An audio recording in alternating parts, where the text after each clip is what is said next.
let's continue with the voices to help us get through today. Alvin Williams, good friend of this show, good friend of the station, joining us. Alvin, how you doing, man? I'm good. How are you guys? I'm okay. When you woke up this morning, what did you feel? Honestly, man, my legs were a little weak getting out of the bed.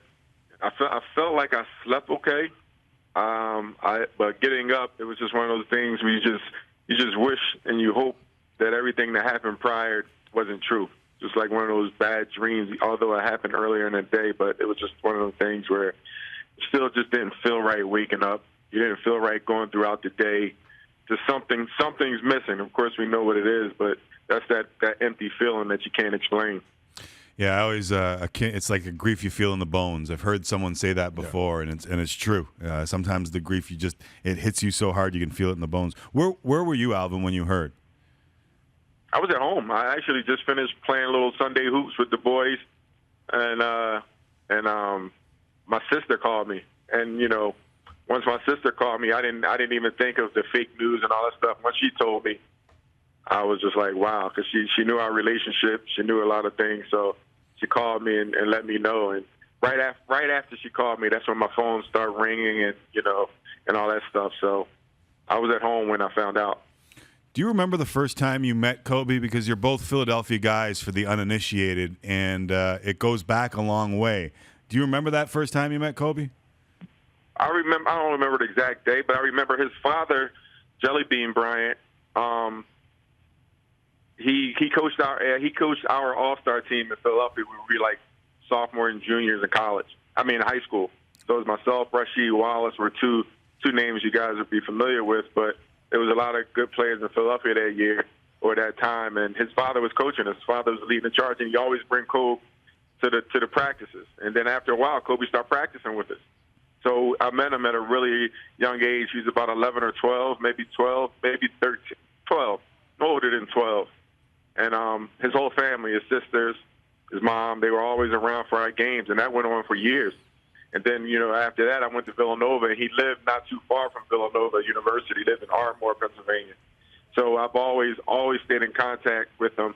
It wasn't until we both went professionally that, the contact was lost a little bit other than actually just playing.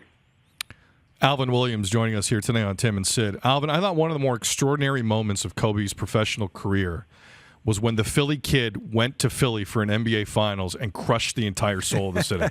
And I thought that would do irreparable harm to that relationship.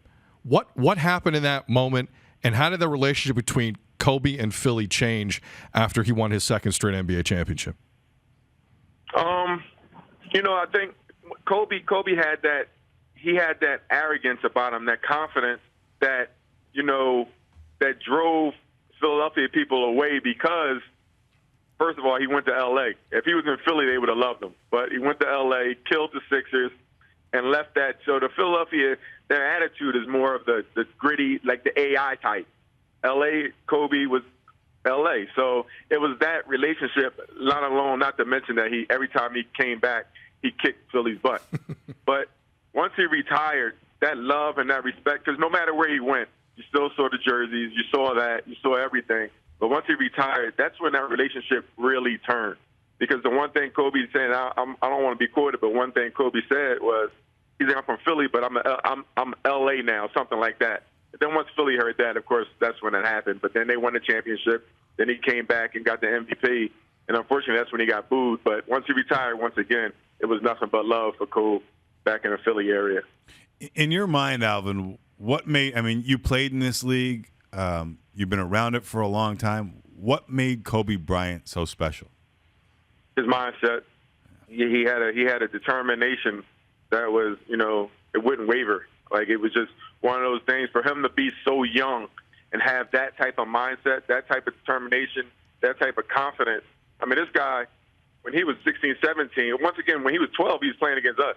And we were pretty good. Rasheed Wallace was the best player in the nation at that time, and he was going against a Rasheed Wallace when he was 12 or 13. So, it wasn't far off of that's who he was. And as he got older, he used to work out against the Sixers when he was in high school. And, he always played against the best. So when he played against his own peers, it was just a nightmare. So, but his mindset, his determination, his confidence from a psychological point, at that age and through the course of his life, that was the biggest thing that separated him from everyone else that I've seen. Yeah, that mindset. I said it earlier in the show. I always tell my son and my daughter when they're playing sports, hard work beats talent when talent doesn't work hard.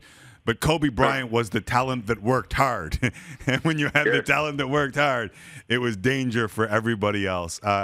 Alvin, we always like catching up with you. The circumstances not great this time around, but we appreciate you sharing some memories about Philadelphia and about Kobe Bryant. Always. Thank you, guys. Thanks, Alvin.